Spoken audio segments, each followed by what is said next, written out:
Paul says, unqualified, those who desire to be rich fall into temptation. He doesn't say they might fall into temptation or some of them. He says they will. They do, those who desire to be rich. In other words, if the goal of your life revolves around having more, you will fall into temptation. Welcome to Open the Bible with Pastor Colin Smith. I'm David Pick. Glad you could be with us today. And Colin, the world is shouting at us constantly, you need to have more, you deserve more, more will make you happy. Well, if that's the message we're constantly getting, are we guaranteed temptation? Yeah, that's absolutely right. And who's talking about how to handle more? Who's speaking about what wisdom looks like in stewarding what God has trusted to you? That's what we're going to look at together. And particularly as we come to the scriptures, I've been fascinated by a man by the name of Jeremiah Burroughs, who went through a terribly hard time in which he had almost nothing in his life. And then later in his life, God greatly prospered him. And here's what he found. It was harder to be content when he had more than it was when he had less. When you have more to worry about. Yeah, that's exactly right. And more responsibility to how to steward it. So we're going to try and learn from the scriptures what are the responsibilities and what are the principles by which we may be able to wisely navigate the temptations that come with having more and be good stewards who one day will hear the Lord say, well done, good and faithful servant. Join us, if you can, in the first book of Timothy, chapter 6, as we begin the message, How to Handle the Blessing of God. Here's Colin. This is week 3 in our 4-week series, the Art of Contentment. We are seeing that contentment is a journey in which we move from anger to peace, from frustration to satisfaction, and from anxiety to trust.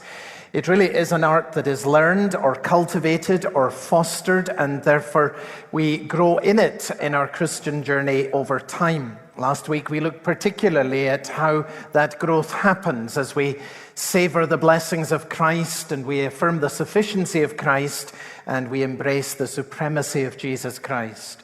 And it's for that reason that in this 3rd week of the series, we're turning to 1 Timothy in chapter 6, which has been read to us. I'm sure you noticed that there are not 1 but 2 references to contentment in these verses. The first is in verse 6, godliness with contentment is great gain.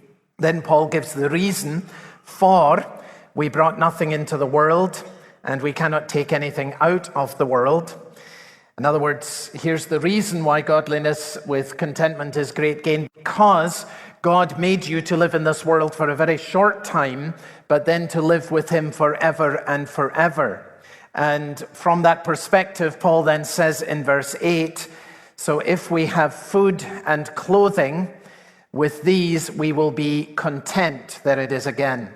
That really is all that we need during this short journey through this world. The challenge, of course, is that all of us want a lot more than that. And Paul says, here's the problem with wanting more. Those, verse 9, who desire to be rich fall into temptation. Now, what has been most striking to me, folks, in meditating on this is that this is an unqualified statement. Paul says, unqualified, those who desire to be rich fall into temptation. He doesn't say they might fall into temptation or some of them. He says they will.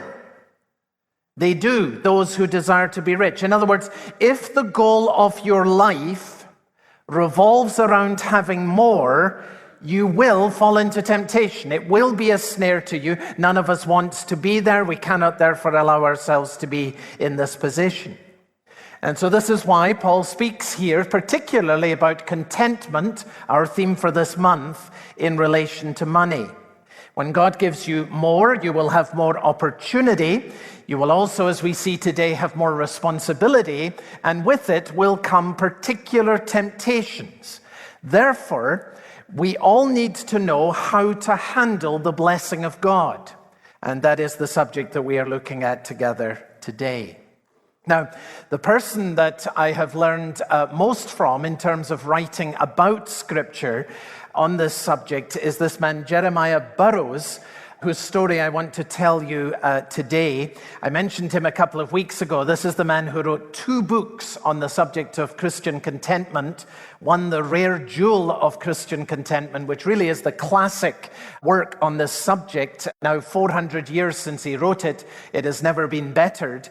And then he wrote a second and shorter book called Contentment, Prosperity, and God's Glory. Now let me tell you the story of the life of the man who, as it were, wrote the book on contentment. Jeremiah Burroughs was born in 1599, very, very gifted and godly man, studied at the University of Cambridge.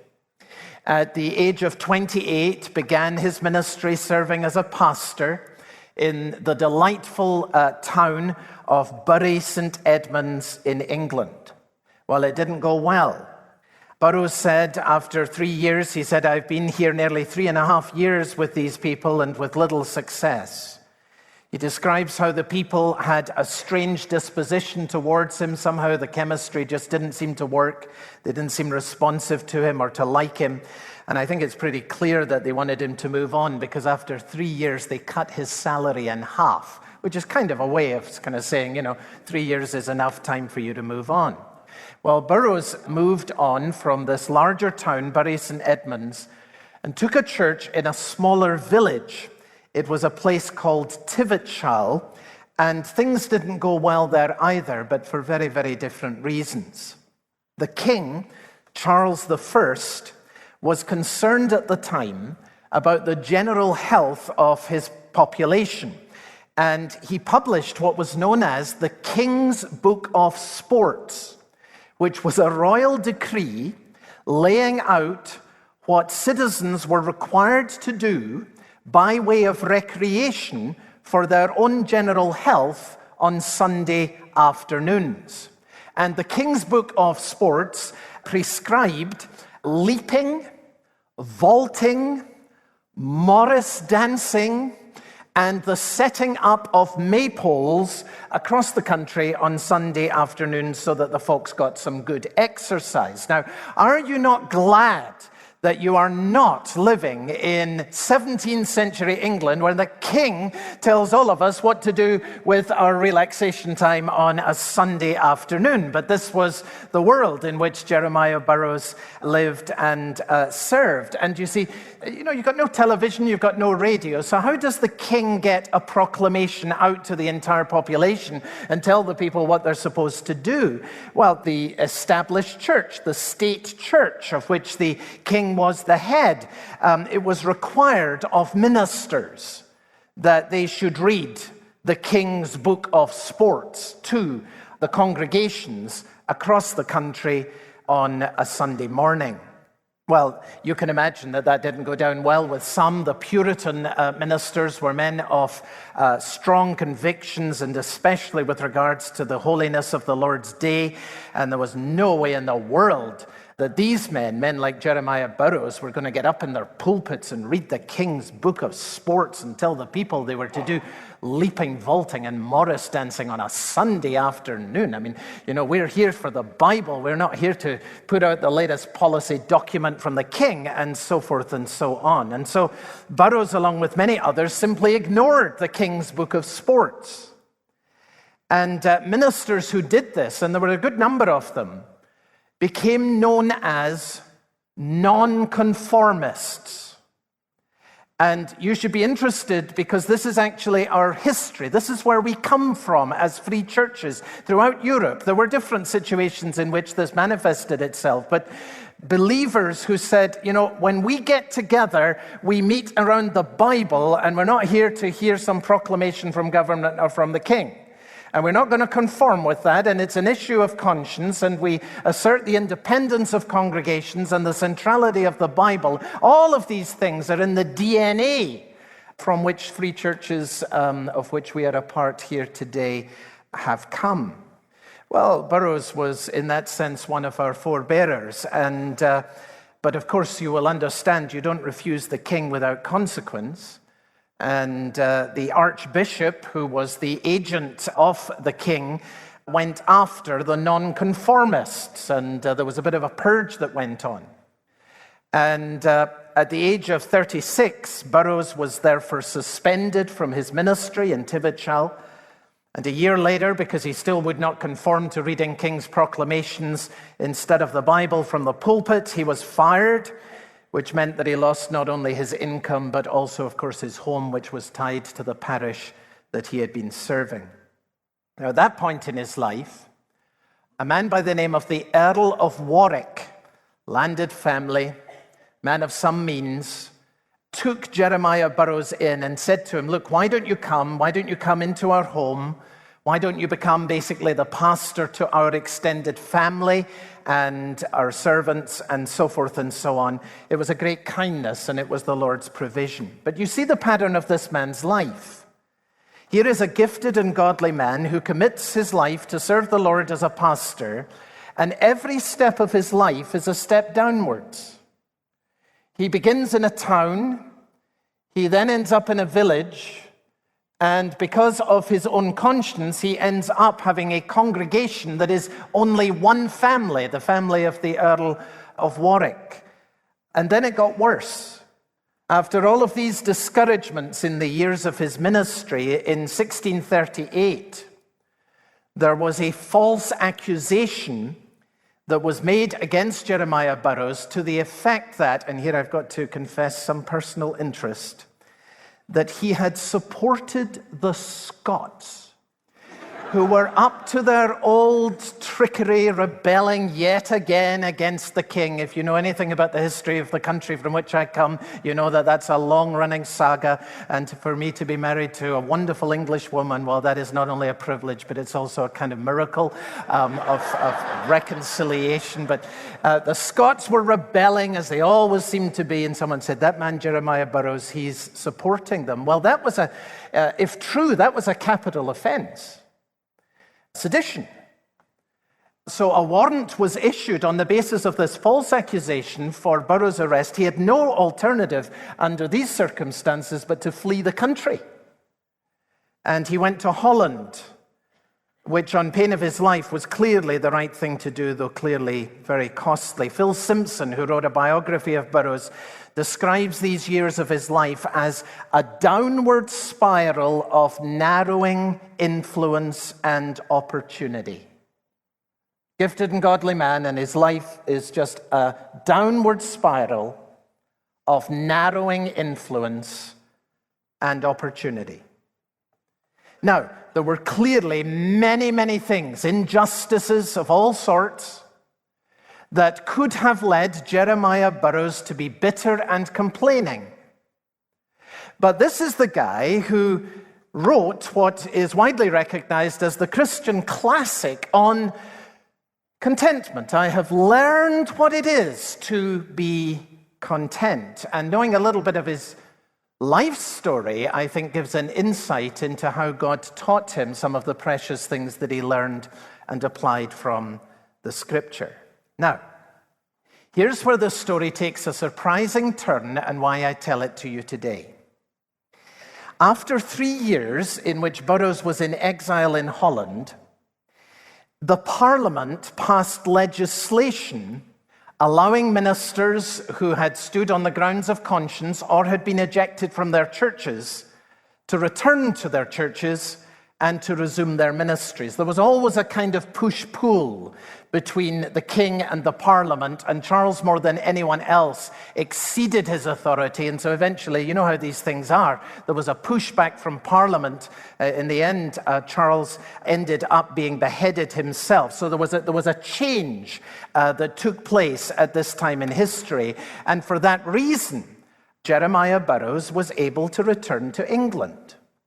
And when he came back after these 3 years in exile, this gifted and godly man, for whom his whole life had been a downward spiral of narrowing influence, was appointed as the pastor of one of the wealthiest and most prestigious churches in the city of London itself.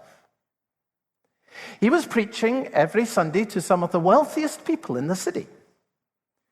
And with it, he received a large stipend that was quite different from anything else that he had known or experienced before. And here's what he discovered: that it is easier to be content when we have less. It is harder to be content when you have more. You're listening to Open the Bible with Pastor Colin Smith and a message called How to Handle the Blessing of God, part of our series, The Art of Contentment.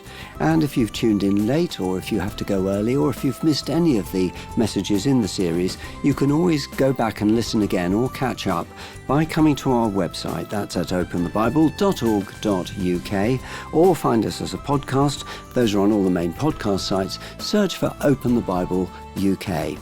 Back to the message now. We're in 1 Timothy chapter 6. Here again is Colin. It is easier to be content when we have less. It is harder to be content when you have more. And so when he came to London, the second little book that's called Contentment, Prosperity, and the Glory of God, this came out of his ministry in London to a very wealthy congregation. He said, I thought I knew all about contentment. I'd written everything that there was to be said. But actually, there's more to be said. Because there's something to be learned in relation to contentment, not only when you have less, but there's something also that needs to be learned in relation to contentment when you have more. Now, more obviously is a relative term. When we say more, if I say more, I immediately, instinctively think about wonderful people who have more than I do. And I'm sure that you do the same. Let's not do that today. Ask the question, do you have more than you had 10 years ago? And for many in our congregation, the answer to that question will be yes. And if you have more than you had 10 years ago, then you need, by definition, to know how to handle more. And there will be some who have less than you had 10 years ago. But even if you have less than you had 10 years ago, the vast majority of us have vastly more than the great majority of people in this world. Indeed, I would say that anybody who lives in America needs to know how to handle the blessing of God. And in the scripture that we looked at last week from Philippians, Paul says, now I know how to be brought low. I know how to be content with less. But he also says, I know how to abound. I know how to handle the blessing of God when God gives me more. So here's the question. Do you know how to abound? Do you know how to wisely handle the blessing of God when he gives you more? Jeremiah Burroughs says, I thought I knew all about contentment. I learned it all when I was getting less. What I discovered was that there were a whole other bunch of things that I needed to learn about contentment when God gave me more. I know how to abound, says the Apostle Paul.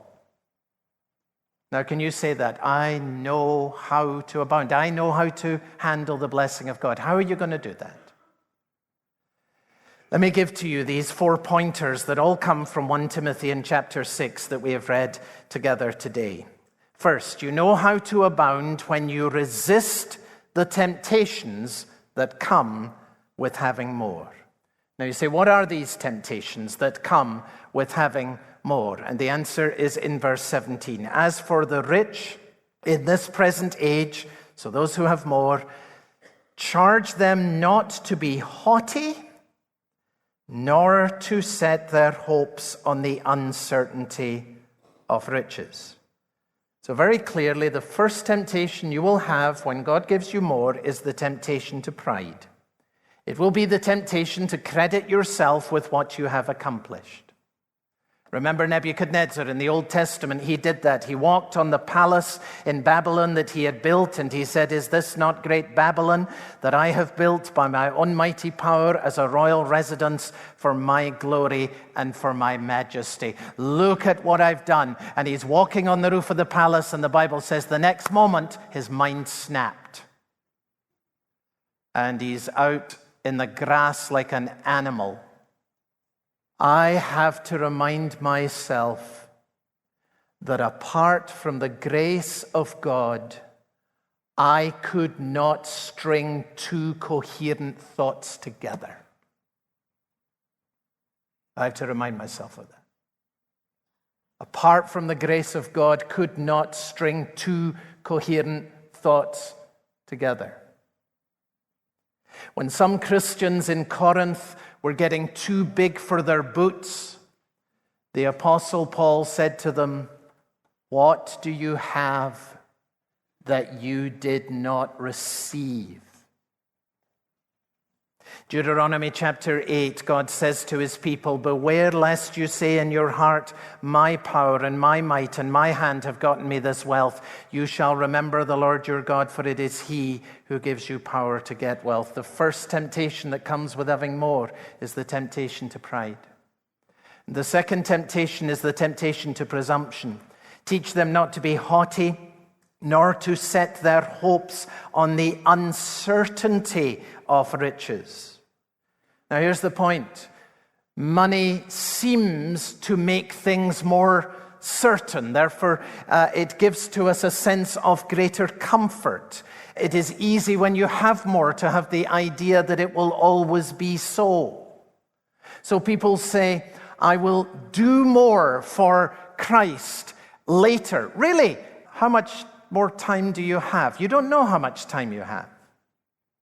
"I will give more to the Lord later." Really? How much will you have to give in the future? All you know is what you have right now. The temptation to presumption. People who know how to abound, they resist the temptations that come with having more. So there is a genuine humility about them. They know that what they have is what God has given. They don't take the credit for it themselves. There's a shrewdness about them. They know that money is uncertain, and so they don't set their hope on it. They know how to honor God and to make the best use of all that he has entrusted to them. You know how to abound when you resist the temptations that inevitably come with having more. You've been listening to Open the Bible with Pastor Colin Smith and a message called How to Handle the Blessing of God, part of our series, The Art of Contentment. And if you've missed any of the series, you can easily catch up by coming online to our website, openthebible.org.uk. Open the Bible is able to stay on the radio and on the internet because of the very generous donations made by our listeners. So if you already give to support Open the Bible, thank you so much. If that's something that you've been considering doing in the future, each month we aim to offer a special gift in return for setting up a new support payment for Open the Bible. If you're able to set up a new monthly direct debit of £5 per month or more, or a one-off gift of £50 or more, we'd love to say thank you by sending you a copy of Colin Smith's book, Fly Through the Bible. Here's Open the Bible's Amanda Cunningham to talk about the book and also about some other exciting resources which are free for everyone to receive. Thanks, David. Well, if you've been listening for a while, you'll know that we love to give away a free book each month when you donate. Either a one-off gift of £50 or more, or by setting up a new direct debit of at least £5. But this July and August, we're doing something extra special. We've launched a campaign full of free resources to help you open the Bible with others, because we know that can be hard and we want to equip you. So yes, you'll still get a free copy of Fly Through the Bible when you donate, but anyone can now access a whole set of free tools. We've got a video series where Colin Smith walks through each session of the Fly Through the Bible course on our website. There's a free app. Just search Fly Through the Bible in your app store. And if you're a church leader thinking ahead to September, head to openthebible.org.uk/fly and download our free small group discussion guide. We really pray these resources bless you and those around you as you open the Bible together. And what better place to start than a journey through the Bible story? Thanks, Amanda. You can access these free resources at our website, openthebible.org.uk, and you can download the Fly app at the Apple App Store or Google Play.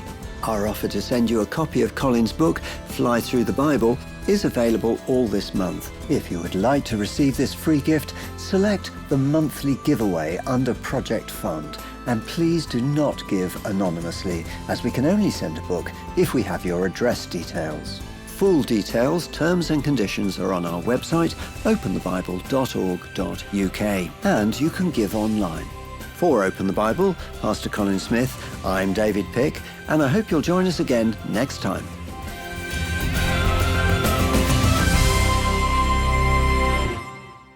Do you know how to handle the blessing of God? Find out next time on Open the Bible.